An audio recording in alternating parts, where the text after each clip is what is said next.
ഇൻസ്റ്റാഗ്രാമിൽ business page ക്രമീകരിക്കുന്നത് നിങ്ങളുടെ ബ്രാൻഡിന്റെ ഓൺലൈൻ സാന്നിധ്യം ശക്തിപ്പെടുത്താൻ സഹായിക്കും. ഇൻസ്റ്റാഗ്രാമിൽ പ്രധാനമായും 3 ടൈപ്പിലുള്ള അക്കൗണ്ടുകളാണുള്ളത്: പേഴ്സണൽ, ക്രിയേറ്റർ, ബിസിനസ്. നമ്മുടെ ആവശ്യമനുസരിച്ച് ഇവയിൽ ഏതും സെലക്ട് ചെയ്യാം. ആദ്യം നിങ്ങളുടെ ഇൻസ്റ്റാഗ്രാം ആപ്പിലെ സെറ്റിംഗ്സിൽ പോയി ഫോർ പ്രൊഫഷണൽ എന്ന ഭാഗത്ത് അക്കൗണ്ട് ടൈപ്പ് ആൻഡ് ടൂൾ എന്ന ഓപ്ഷൻ കാണും.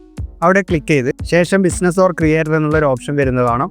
അവിടെ നിങ്ങൾ റീറ്റെയിലർ ആണെങ്കിൽ ബിസിനസ് കൊടുക്കാം, കണ്ടന്റ് മാർക്കറ്റിംഗ് ആണ് ഉദ്ദേശിക്കുന്നതെങ്കിൽ ക്രിയേറ്റർ കൊടുക്കാം. ഞാനിവിടെ ബിസിനസ് കൊടുക്കുന്നു. ശേഷം നെക്സ്റ്റ്, വീണ്ടും നെക്സ്റ്റ്. പിന്നീട് നിങ്ങളുടെ ബിസിനസ് പ്രൊഫൈലിന് ഒരു വിശദമായ ബയോ ചേർക്കുക.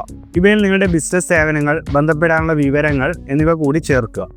സോഷ്യൽ മീഡിയ പോസ്റ്റുകളെ കാറ്റഗറി ഉപയോഗിച്ച് ശരിയായി ക്രമീകരിക്കുക. നിങ്ങളുടെ ബിസിനസ് സവിശേഷതകളുള്ള കാറ്റഗറി തിരഞ്ഞെടുക്കുക.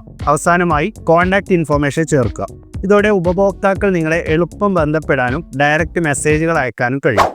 ഇനി ഹോം പേജിലേക്ക് തിരിച്ചു വന്ന് സെറ്റിംഗ്സ് എടുത്തു നോക്കിയാൽ അവിടെ ഫോർ പ്രൊഫഷണൽ എന്ന ഭാഗത്ത് കുറേ ഓപ്ഷൻ വന്നിട്ടുള്ളത് കാണാം. അതിൽ ബിസിനസ് ടൂൾ ആൻഡ് കൺട്രോൾസ് എടുത്താൽ നിങ്ങളുടെ ബിസിനസ്സുമായി ബന്ധപ്പെട്ട കാര്യങ്ങളൊക്കെ സൗകര്യമനുസരിച്ച് ആഡ് ചെയ്ത് കൊടുക്കാം. അപ്പോൾ എങ്ങനെ സെറ്റല്ലേ? സംശയങ്ങളോ അഭിപ്രായങ്ങളോ ഉണ്ടെങ്കിൽ കമൻറ്റ് ചെയ്യുക. It's me Muhammad Shefi, wireless media. അടുത്ത വീഡിയോയിൽ അടുത്ത കാര്യം. Follow and share. Thank U.